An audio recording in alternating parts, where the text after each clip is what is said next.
Bakıda restoranda tanışını bıçaqlamaqda təqsirləndirilən Namiq Şirinliyin cinayət üzrə məhkəməsi başlayıb. Bakı Azantər Məhkəməsinin hakimi Namiq Kərimovun sədri ilə keçirilən prosesdə dövlət ittihamçısı Tural Yaqubov ittiham aktını elan edib.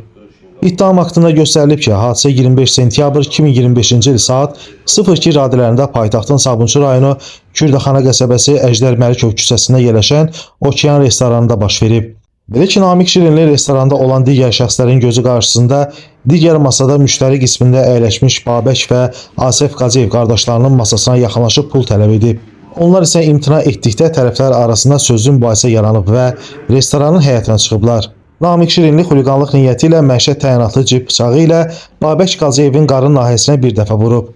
Daha sonra təqsirləndirilən şəxsə söz verilib. Namiq Şirinli ona qarşı elan edilmiş ittihamla özünü təqsiri bilməyib. Məhkəmənin növbəti icrası mayın 5-nə təyin edilib.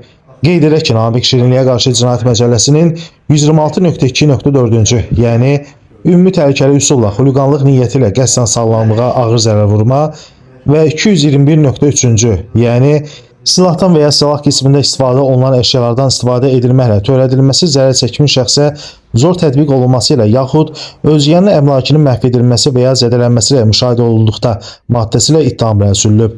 Orxan Rasifoğlu, Məhkəmə Xəbərləri.